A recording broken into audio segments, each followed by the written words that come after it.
to, to Power Monday. Power Monday is there for you to refuel, to build you, to ensure that you're able to grow in your career, in your business, in your endeavors. It is a personal development place. I always remember this, that I was taught you cannot grow, if you stop learning. You must keep learning to keep growing. And it's likened to refueling your car. You cannot drive endlessly without taking time to refuel. So Power Monday started in 2020. It's a place to refuel yourself. It keeps you positive, keeps you focused, keeps you going in the right direction.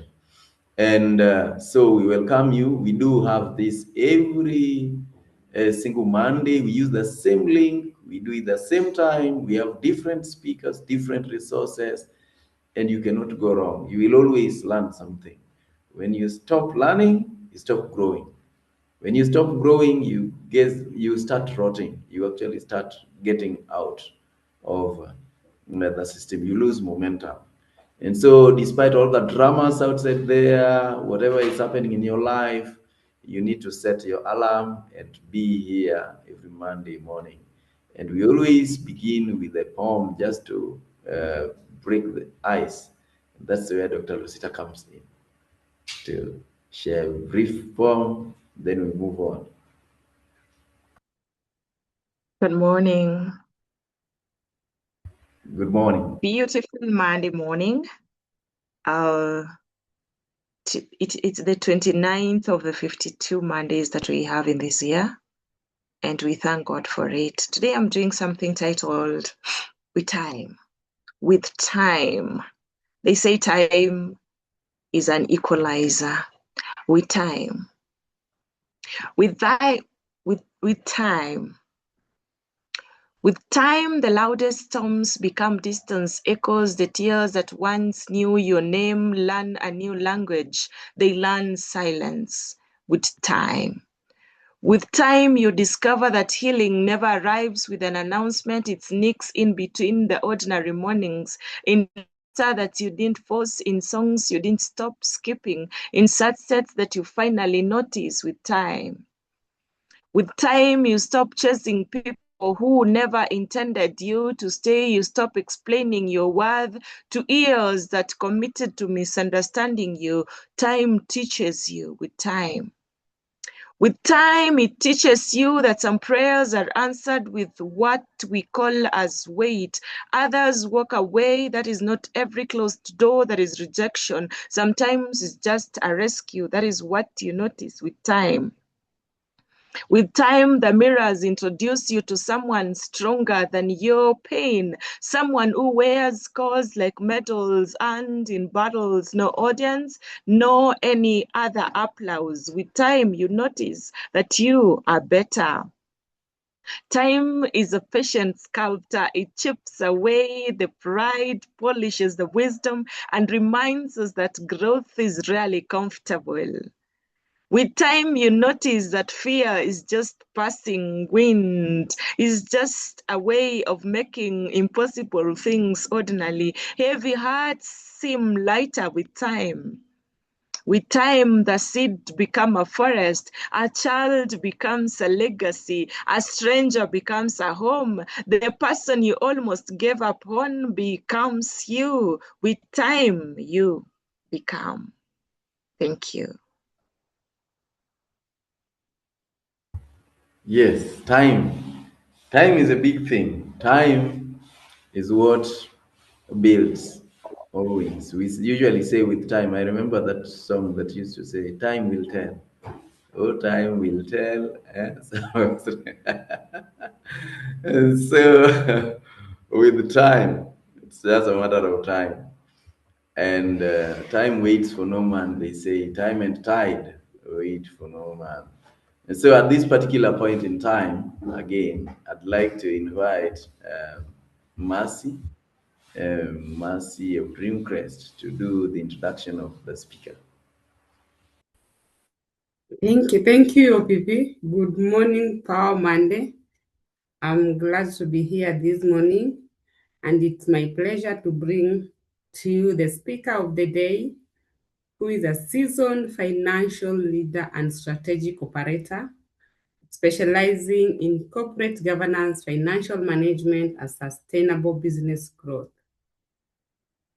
She's a fellow of the Association of Chartered Certified Accountants, and in that with a master's degree in professional accountancy from the University of London.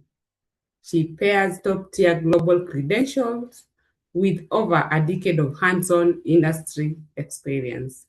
Throughout her career, she has helped organizations navigate complexity by building robust strategy, analyzing performance metrics, and developing operational policies. Currently, she serves as the co-founder and COO of Founders Freedom, where she empowers entrepreneurs to scale smoothly, establish structural boards, and secure multi-generational wealth. She's also known for her sharp analytical eye. She excels at uncovering hidden risks and rescuing derailed initiatives before they impact the bottom line.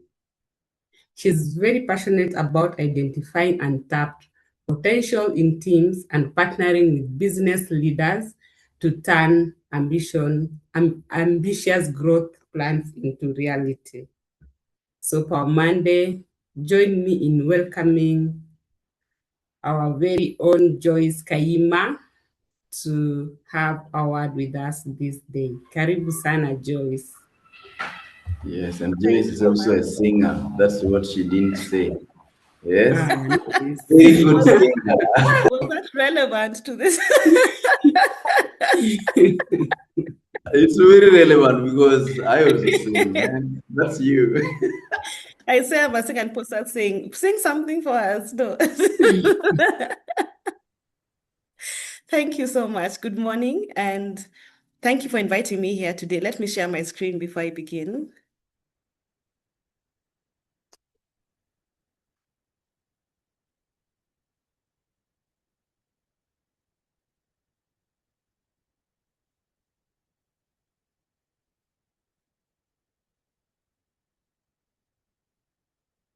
Okay, so I hope you can see my screen from that end.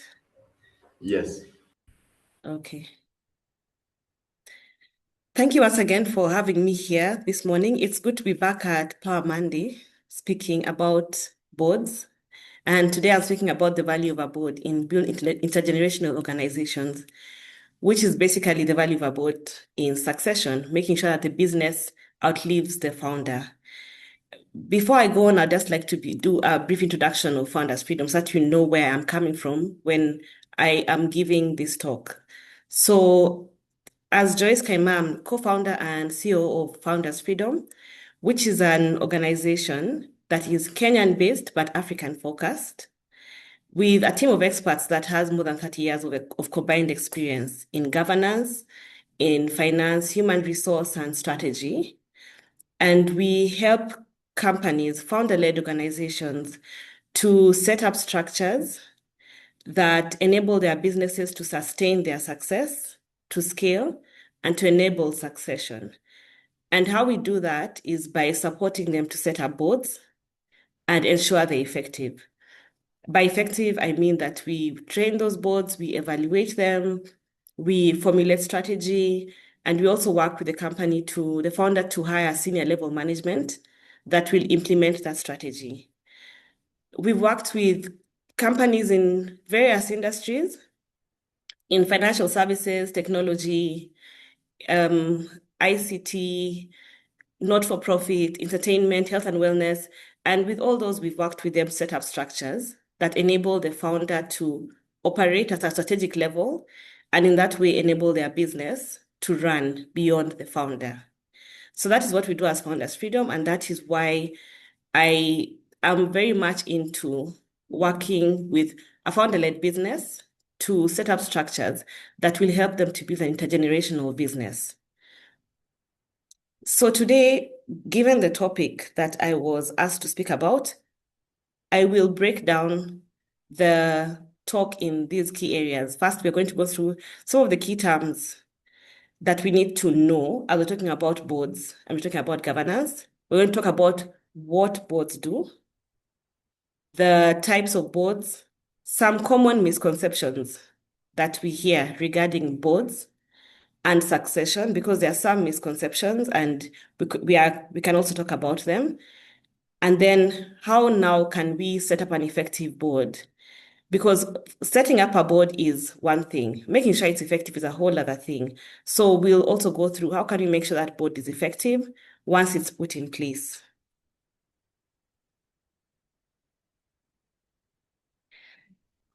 Here we have lifestyle versus legacy. If I ask a number of you, why did you start your business? If you can tell me in the next 30 seconds to 1 minute, put in the chat, what made you, for those who have businesses, what made you start your business?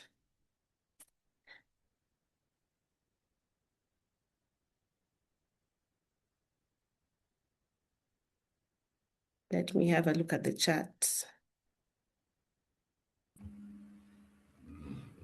People are yet to put. Yeah. A big part usually is to make money. Yes, exactly. To make money. Yeah. Yes, and Stephen is also saying to make money Yes, the big part. Yeah. as a side hustle, yes, to sustain my bills now and later. Those are need or gap and passion. That's good. To keep busy.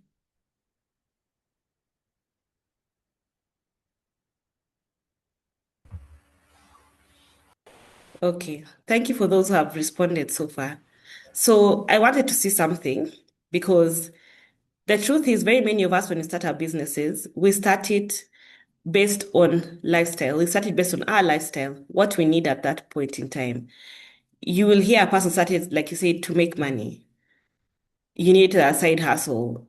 It was your passion. You wanted to meet a need in the market. So it's mostly about what you want and your needs at that point in time. You need to pay your bills, you need to pay school fees, you need to pay rent, whatever. Maybe you lost your job or you didn't manage to get a job. And so you're forced to start a business that can sustain your lifestyle. But after you begin to set up your business and you keep going, you realize it becomes successful and begins to be something that you would want to sustain beyond yourself. Your business begins to support more than you. There are others who are relying on it. You have employees who you've given jobs. There are people in the community who are benefiting from your products and services that would not want them to go away, and they would suffer if they did. So you realize that you want this to keep on going, even beyond yourself. Your children are growing and you want them to have a stable income as they grow up and they live their lives. So you begin to ask yourself, so what do I need to do to build my business in a way that it will outlive me, that it can run without me? Because even as your business grows, decisions become heavier. The things you need to work on become heavier and you cannot carry them by yourself. Your business needs to go beyond yourself. And that's when it moves from being a lifestyle business and needs to become a legacy business.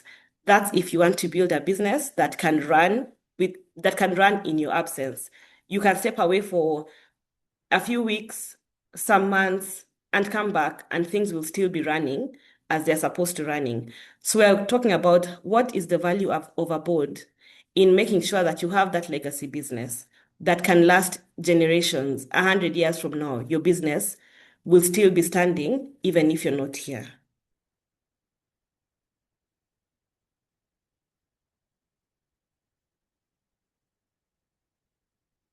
So let's start with some definitions. The first I will look at is governance, and there are various ways of defining governance. How we like to define it here at Founders Freedom in a simple way is how a company makes and enforces decisions. The key thing that you do as a founder in your business, you will realize, is making decisions.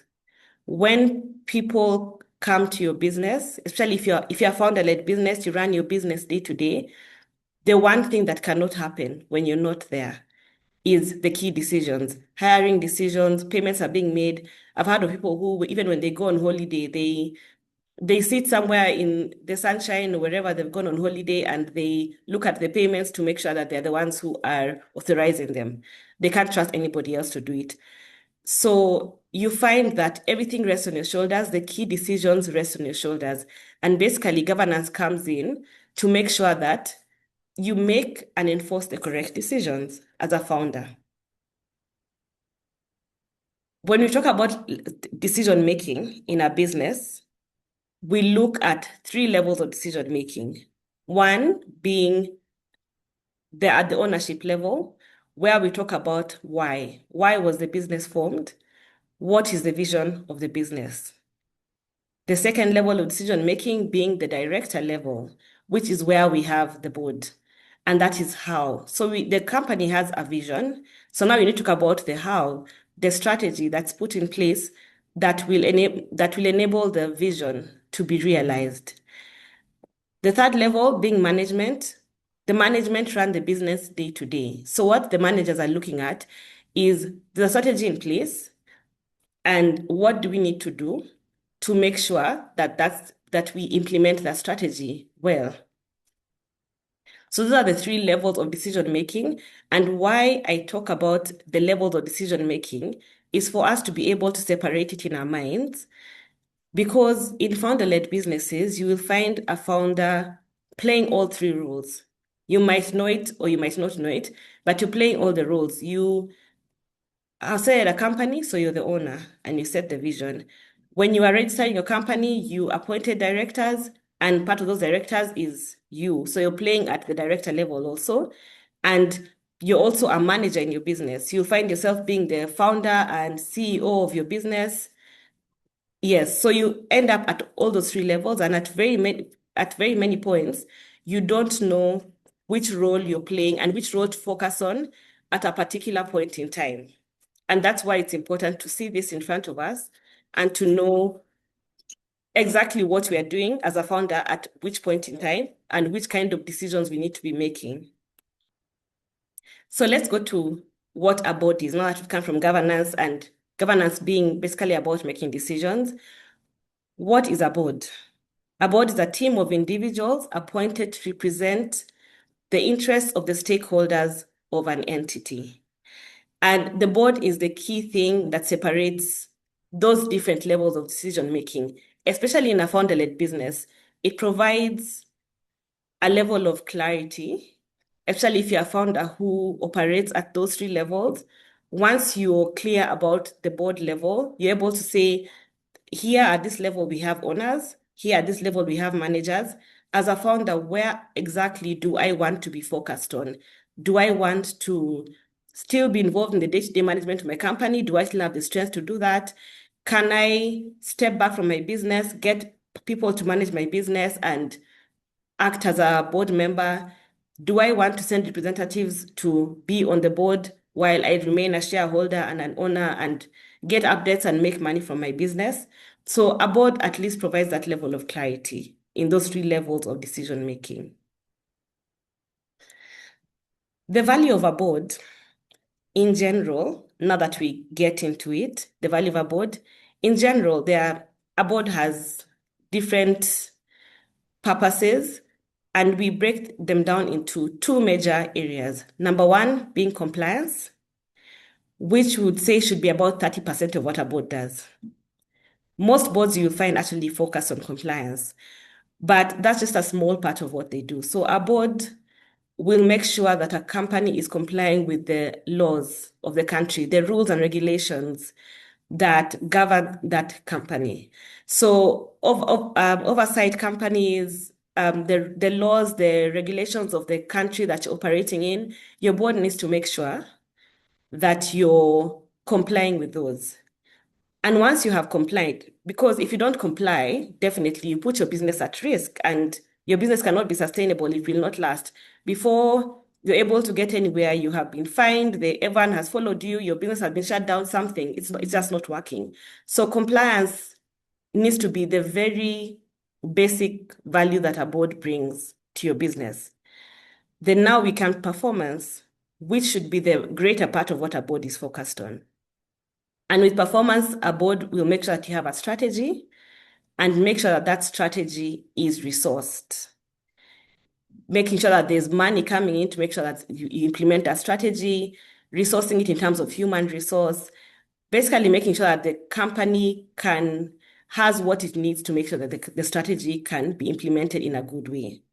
And then coming in every single time they meet, whether you're meeting quarterly or you're meeting monthly, you need to make sure you discuss the performance of the company, oversee the implementation of this strategy, evaluate it, see what needs to change, see where you need to pivot. Yes, so as a board, that's one thing that it should be focused on to make sure that you add value to a founder-led business.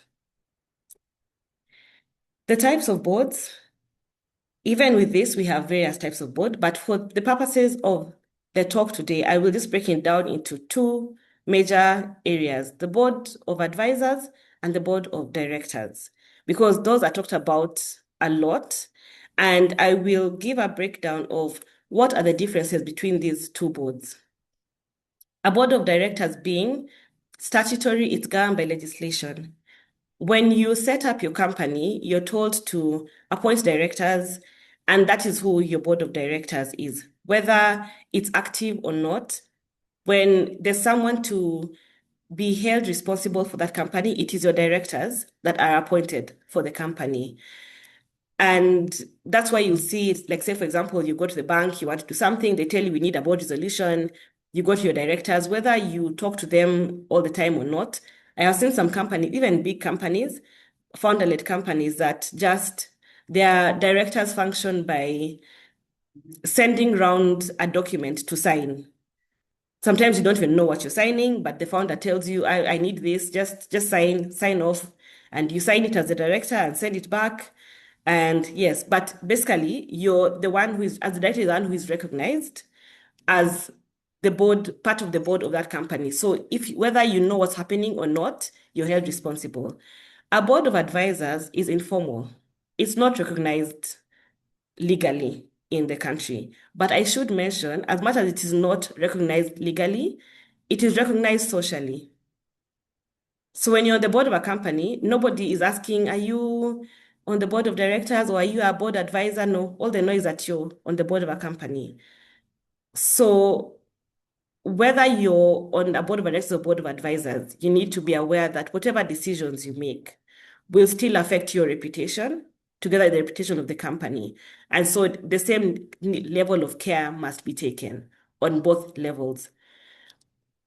The board of directors makes binding decisions, definitely. The board of advisors will come in and give recommendations to a founder. They can decide to take them or not. We always advise founders, whether even if you don't have a board of directors that's making the final decision in the company, you've got yourself a board of advisors, still listen to those advisors because the reason why you brought them in. Like I said, a board of directors will be held liable for decisions, advisors not. They will not be held liable. The board of directors votes. The board of advisors does not vote. It recommends.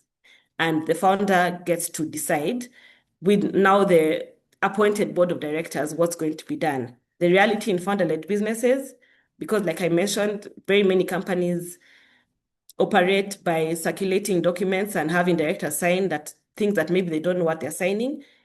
Those decisions very many times fall on a founder and they make the final decision and they keep on moving. So now let's go into some common misconceptions about boards and succession, which is succession is what I talk about because that's what leads to an intergenerational business. So the first we'll look at is that your children must play an active role for the company to outlive you. And that's a common misconception. And we've had many conversations. I've had many conversations with people who say they're discouraged, maybe their children don't want to be involved in the business, or their children, they don't think that children have the capacity to run their business, because what they expect is their children to do exactly what they're doing in their business as a founder. You find a person started their company and they started manufacturing maybe a cottage industry or something. They were the ones who are loading the trucks and all that. Their business has grown, but what they picture for their children is the exact same thing. They want their children to come in and go through the exact same work, come in, load the lorries, and they don't have to do that. And maybe your children are not even interested in your company. And that is why I mentioned those 3 levels of decision making initially: the ownership level, the director level, and the management level. Because your children do not have to be involved in the day-to-day running of your business in order for it to survive. You can decide, because when you get your board in place, you can decide your board needs to hire top level management, and of course your top level management, your CEO, will build their team to make sure that the company keeps on running day to day. That does not have to be your children, especially if your children do not have the skills and the competence to do it. They can decide that maybe I want to be involved at director level, or I just want to be involved at the ownership level, where you give them shares and they get to make money from the business. So the misconception that if your children are not interested or they don't have the capacity to, your business will not run, is something that very many of us need to let go of and start thinking broader, and knowing that your company can still survive for generations without having one of your children running it after you. That is ideal for very many people, but it does not have to be the only option you have. The second is that directors need equity. You do not need to give a director shares. And with the companies we work with, we've seen quite a number of companies where people are in conflict because of that. Someone thought that the only way that I will make a person be committed to this company is by giving them shares, and you did not really evaluate the person you're bringing in. And so now, instead of having them just at the director level, you have them at the ownership level. And that's a whole other dynamic that you're building. When you're bringing in a director, and also that's what sometimes makes founders afraid to bring in people to sit on their boards. They think that they must give out shares, but you don't have to. You can actually bring in a director without giving them shares. The third being that the board is equals to management. Some founders think that once you're on my board, I will see you every day in my company. You will have a desk in the office. You come here and work. There are situations where we've actually seen founders say that their board is not working because they say, I don't see them here every day, so what are they doing? I don't want to pay them. And we need to keep on saying over and over again that your board meets to make decisions. It does not come in every single day to run your business. Unless you're looking at a management board, which is a whole other thing, but that's not what we're talking about right now. That the founder must be the chair. That is also something that it should not necessarily happen. It happens a lot, but that is a control issue. And that can get in the way of you building an intergenerational business, because as a founder, if you want your business to last beyond you, but you're unable to let go of the reins, meaning you're the owner, you come to the board, you're the chair, and then even in the business, you've decided you're the CEO. And so you're the top level person at every level, and anybody else who comes in at any level is below you, and they are reporting to you. And so they can't really give you their input in a way that you can take it or you must take it. So we usually tell founders that even when you get a board in place, take a step back and appoint someone else to be your board chair, so at least you can have some separation in some of these roles that you're playing, especially if, as a founder, you're playing the CEO role in your company. When you come to the board, you're reporting to the board about the performance of the company. If you're the chair of that board, it makes it a bit complicated. So as a founder, try to hand over the reins in that area and get someone else to be the chair of your board. Then finally, this is not comprehensive. There are others, but these are the major ones that we see. Disagreement is equal to disrespect. Some founders think that you disagree with my decisions, you disagree with what I'm saying, it means you've disrespected me. If you bring people onto your board, you're bringing them to add value because they are professionals in their own right. They're helping you make the best decisions for your company. So sometimes they will disagree with what you're saying. Sometimes they'll disagree with what you think. It does not mean that they disrespect you. It means that they're trying to do the best thing for the company to ensure that your company is sustainable. So now that we've gone through the misconceptions, now we can get into what exactly is the role of a board in managing the succession in your business, and in turn, ensure that you're able to build a business that will last generations. Number one, like I mentioned with the levels of decision making, it provides a buffer between the ownership and the management. So like I said before, even when you're handing over your business, you're bringing other people into your business, you're able to decide where do they want to be? Where do I want them to be? Do I want them to be owners as a founder? Do I want them to be on the board? Do I want them to be part of management? If you're bringing in your family members or even you as a founder, you're deciding to take a step back from the day-to-day running of your business. I talked about how as Founders Freedom, we help founders set up structures that enable the founder to play at a strategic level. So as a founder, you're stepping away from, say, being the CEO of your company, you can now decide, I can decide to be a board member and I will appoint another CEO to run the business day to day. So that buffer creates clarity that you know where everybody is going to operate, whether it's you as a founder or anybody else you bring into your business. Then a board crafts a business strategy to make sure that the founder's vision is realized.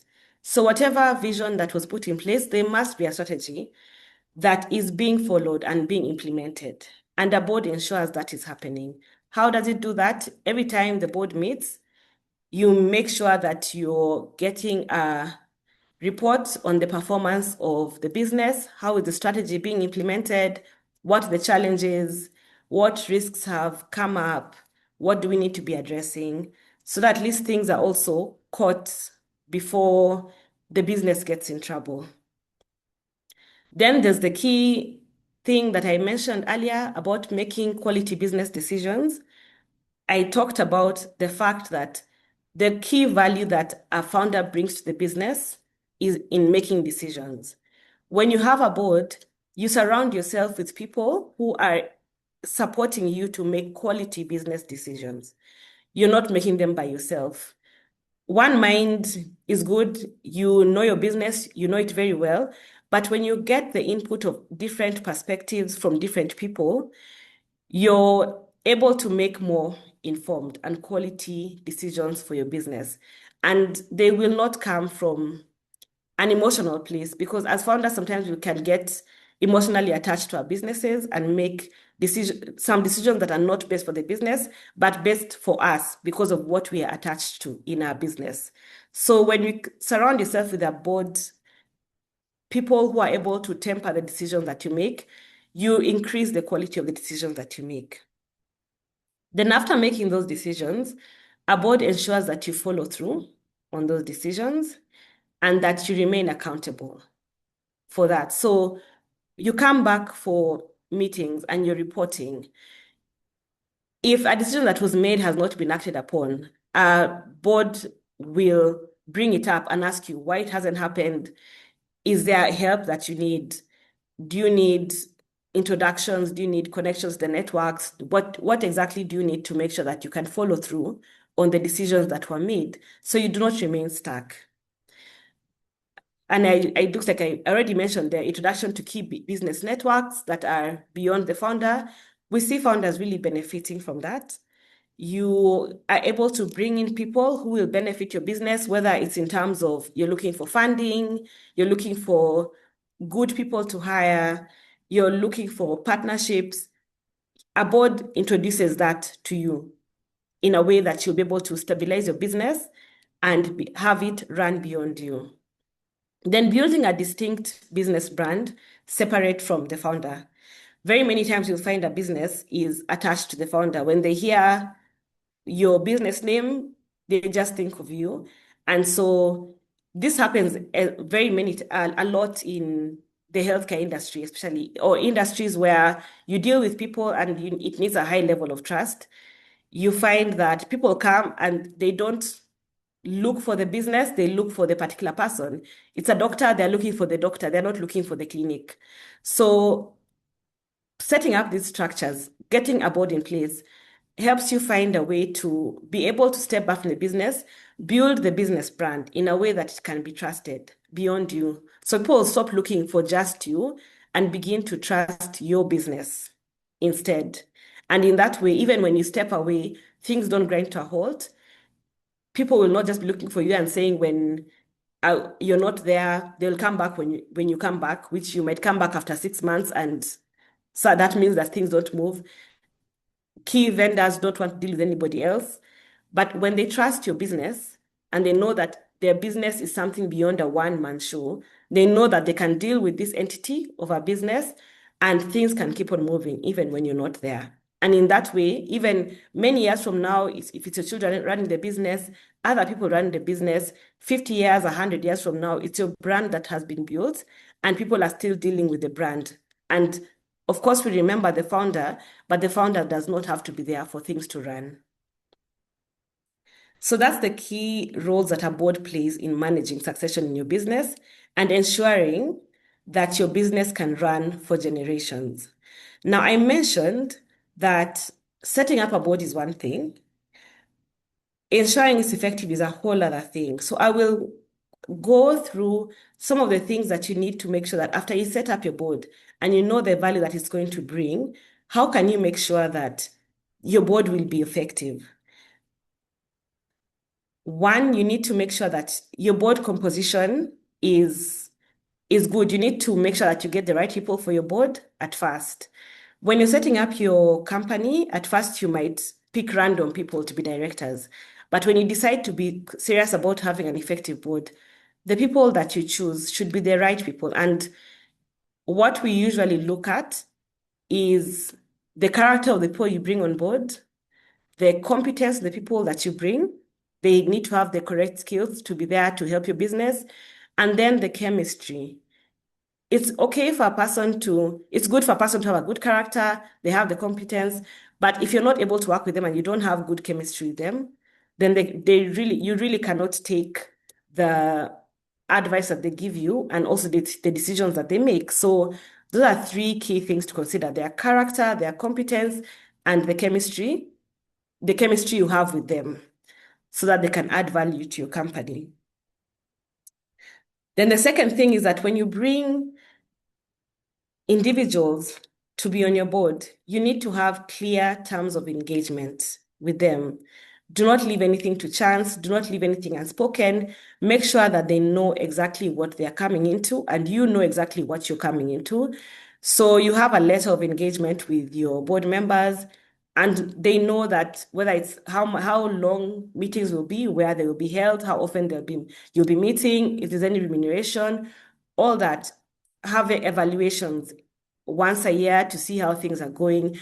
But terms of engagement should be clear and in writing to minimize conflict also, and to ensure that everybody is on the same page as you begin that journey of having an effective board. Then third, you have a board work plan to make sure that you keep on track as a board and make sure that things get done. There are certain things that need to get done at different times of the year, especially on the compliance side. But there are also other things that you might need to focus on as a board. And having a board work plan in place makes sure that you stay on track as a board. The fourth is a meeting calendar. Many times you'll find that you set meetings and people are not available. You don't have quorum for meetings. But if you sit down at the beginning of the year and say that we are going to have meetings quarterly, and let's say, for example, block the third week of the same March, June, September, December, or something, and just decide this is the time we are meeting. Block your calendars for that. Everybody can plan ahead. As professionals, people can be very busy, and they might not be able to attend meetings if you keep on bringing them up last minute. But if you have a meeting calendar in place, people are able to plan themselves in advance, and in that way, you're able to be effective, and you will increase the chances of having quorum in meetings, and you'll be able to have effective discussions and make quality decisions. So that's it. That's our contact information as Founders Freedom. If you'd like to connect with us, hear more, the presentation I have given it's a short presentation, and there's a lot more that can be said. But you can follow us on our social media handles. We share a lot of information on governance, on setting up boards, and you can feel free to get in touch with us if you'd like to know and hear more. So thank you. I will open the floor for questions, comments. Let me check the chat. Hey, good, good. I think there was only one question so far, which was from Nancy asking about limited by guarantee. Is there a founder, or are there founders? Limited by guarantee type of organization. And I think it's good to explain what type of organization that is for people who may not know. Limited by guarantee is a type of organization registered in Kenya where it's declared it's not for profit. It's very close to what we call NGO, but it's a situation where the shares are zero. You have directors, but each one has zero shares because it's not for profit. So I don't know whether you want to speak about whether there is a founder or founders. Yes, a company limited by guarantee definitely has a founder. Anything that is set up, any entity that's set up is definitely going to have a founder. Whether you're a for-profit organization or a not-for-profit organization, it's just that the founder set up the organization for different reasons. One might have set up to make money, make a profit. The other, limited by guarantee or a not-for-profit organization, is set up because there's a certain impact that you want to make in the community, but definitely a company limited by guarantee has a founder, and also needs to be built up in a way that can continue running and the impact can continue to be felt beyond that founder. Yes, true. Limited by guarantee, some people will have founded it, and this is what I think is used largely for social enterprises other than the NGO, uh, because it's much easier to deal with as opposed to NGO, and definitely as founder or founders, usually there must be a few directors, not one. Like today, Kenya, you can register a company with one director. Yes, Director Eric Koyugi. You can unmute. We usually prefer you put your question on chat though. Good morning, Mr. Peter PPO. Good morning. Are you getting me? Yes, go ahead. Oh, thank you. My name is Eric. I would like to ask one or two questions. One, if I'm the founder of an organization and I have a board, so as a founder, I can also step aside not to be within the board and not be the chair and not be the CEO. So we can appoint a CEO. We can also appoint a chair within the board. Or should I be among maybe the board, or I be the CEO, or I can be the chair? How can I put all these things together for the organization to run smoothly? I think the question is, what is your role afterwards if you've given every position to others? Is that what you want to ask? Yes, yes, yes, yes, Yeah. yes. Because also as a founder, you can give out all the roles. The role of a CEO, you look for a good CEO, you put there. Then you look the chair. Also, you have a chair.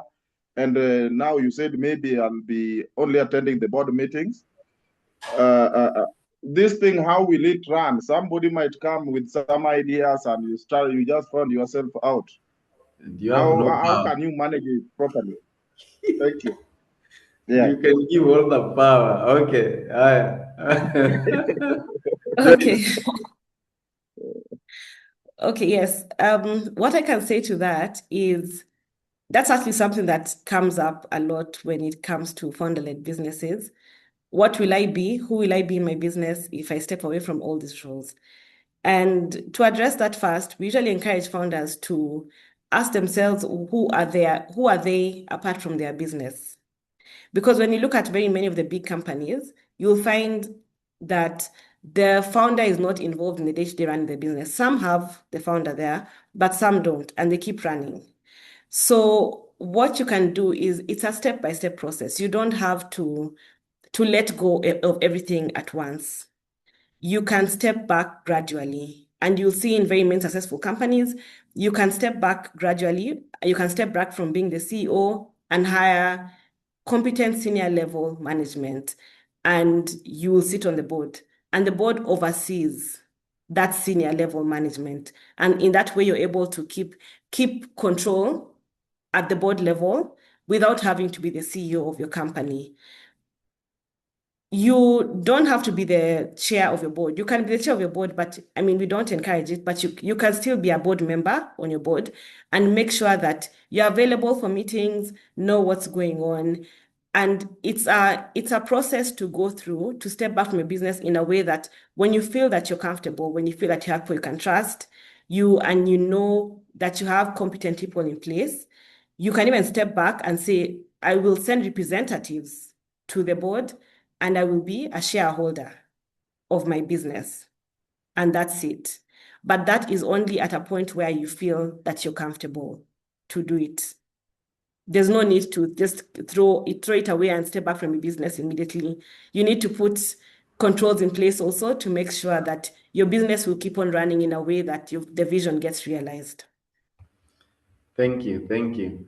Yeah, there are a couple of questions here. You'll probably touch them very quickly. And just as you're going to that, just to mention to everyone that Power Monday is supported by Live Your Dream. It's hosted by Live Your Dream Enterprises Limited that supports organizations to grow, build and grow their businesses. Then we have ICT Gurus that puts your businesses online, and also Falcon Insights, which is an enterprise support organization as well. So we welcome other people to partner with us and grow, and you can get them from powermonday.net/join us. Now there are very few beautiful questions there. In a small organization, what kind of board would you recommend? I think this is with reference to the two kinds of boards you talked about: board of directors and board of management board. Yeah, something like that. Then there is also touch on the role of executive director. So you can mention that. Then somebody has also asked a good question. Well, you can mention some examples, but there is a question on my company is 1 year old. Do I need a board? Do I need a board? I attended an event where someone mentioned that you can also get people to volunteer and sit in as your board. What platforms would you recommend? And to get board members who are able to volunteer and share their expertise. Maybe you touch on those ones, and then perhaps the rest we can do after the official time. Okay, so in a small organization, what kind of board would I recommend? We usually advise people to start with a board of advisors and then graduate it fully onto a full-on board of directors, but usually advise to start with a board of advisors. But that's only when your company is ready for it. And ready for it means you're ready as a founder to take the input of others and put it into action. When you're not yet at that point where you feel like you, as people, can speak into your business and actually put it into action, you're not yet ready for a board. But depending on the size of your company, you can get advisors in place and begin to meet with them in a structured way and say, I have brought you in, like the person who mentioned at the end, maybe I can even just, those two questions look almost similar, who has been running a business for 1 year and all that. It's you to evaluate, do I feel like I can work with a board at this point? Because sometimes if your business is too small or too new and is not enough for a board to do, they can come in and maybe make you veer off the path if your vision is not yet cemented. So if you're not yet cemented your vision, it's good to make sure that's in place first and then get the board and start by working with a board of advisors. So what would I say to that? So for a small organization, start with a board of advisors, make sure that you're ready to work with them. That is what I would say. If you feel you're not ready, do not hurry into it. And this element of volunteer, people Yes, volunteer. yes, the element of the volunteers. Yes, you can get people to volunteer on your board. You can approach people that you feel would make good advisors for your company. Approach them, tell them what you'd like to do, what kind of value you would like to get from them for your company. Like I mentioned, terms of engagement, be clear about that. There are people who are very open to serving on boards on a volunteer basis, especially in the beginning if your company is still new. You just need to make sure that some level of commitment and that when they come in and they give you their input, it's something that you're putting into practice. Because if board members come in as volunteers and you're still not putting what they tell you, not considering what they're telling you, sometimes they can check out and decide that they're not going to be involved.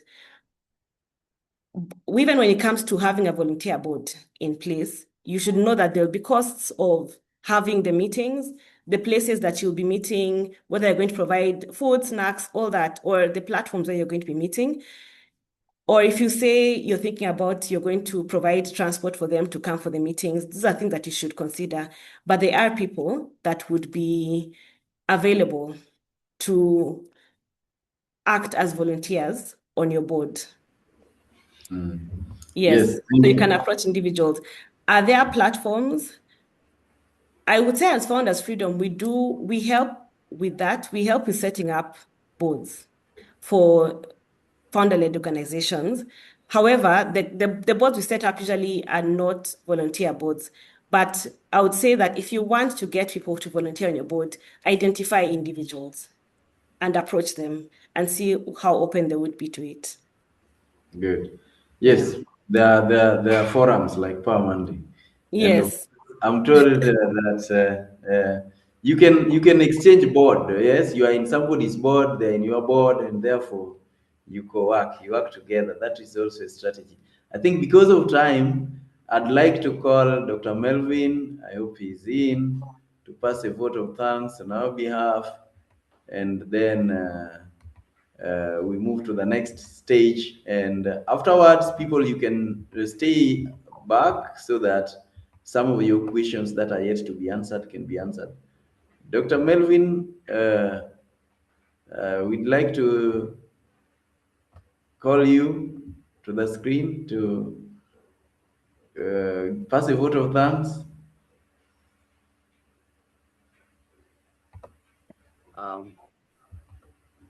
On behalf of the Power Monday team, I would really like to first of all thank the audience for being here on time. I think we were maybe about 75 maximum at our peak. We were 81.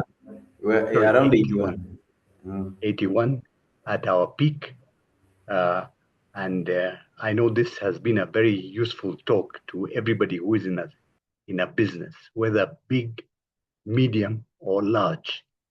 I have certainly benefited from many nuggets that the speaker has shared with us. Secondly, I want to thank the team at Power Monday for putting up this event. We don't take their work for granted, and we're so happy every Monday to start the week with a bang. And this week we've been talking about matters governance. Now, I also want to thank the sponsors, and these include Live Your Dream Enterprises, ICT Gurus, and the other one is Falcon. Falcon, is it global? Let me just say Falcon. Falcon, yes. And now finally, my thanks go out to Joyce Kayima, FCCA, for giving us the benefit of her wisdom in matters governance. Now, she talked about compliance, she talked about performance, and that is what a board of advisors does for you. It enhances your performance and it enhances your compliance. Now, what I took home from her is that compliance is only 30% of the job of a board. Now, you may well know that I'm on the board of ICT Gurus. Sorry, not ICT Gurus, Power Monday. And I work together with OPP, Antonia Mutunga, as well as Odhiambo Olale and Lady Noel.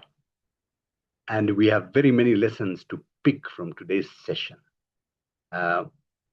So that's my take-home message from her today.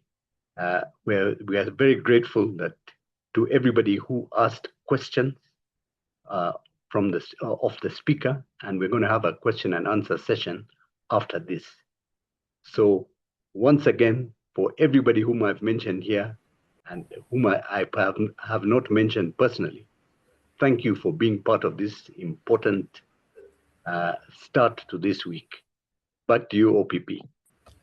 Thank you very much, Dr. Melvin, for that elaborate and eloquent word of thanks. Great. Antonia, are you here to share some updates before we close and go to the other Q&A? Yes, I'm here, obviously. Yes. Good morning, Power Monday team. Good morning. I'm so grateful to be here, and thanks to everybody who created time to ensure that we've done this. Yeah, it's always good to host you and to see everybody in the meeting this early morning. On our updates, we are still registering for the upcoming meet and greet, which will be at Kenya Comfort Suits. We are not, it's a free meeting. You will only pay for what you will be consuming. So it will just be more of interaction. That's why we do not have a specific budget or a specific amount for us to pay. So we just walk in and have our meet and greet at Kenya Comfort. I trust Paul will be sharing the pin to the place. It's in Kilimani. And what is that road code or PP? Rough Bunch Road, Jakaya Kikwete Road, junction there. Okay, you can pin that to the chat session so that people can pick up that pin location. And yeah, just register so that we can know how many will be coming for allocation of a place to sit together. That is very important. We also registering for our dinner, which is coming up on 30th of October. So far, we have quite a number, but still have a lot of names that are missing because our target is 100, and that is what we have agreed with the host, because we cannot afford to go lower than what we had last year. Last year, we had around 77. Then we had people who had come with their drivers and their assistants. That made it to something like 83. So ensure that you register, because once that chance closes, we may not have extra people coming in. So just submit your name and also some deposit, because we are booking the space with payment, and we are already running out of time. So if we can do that between now and the end of the week, we will really appreciate and make our work easier. Yeah, that is our two major events that are coming up. The other thing is joining Power Monday. I normally admit people to Power Monday, but I still understand people share the link for people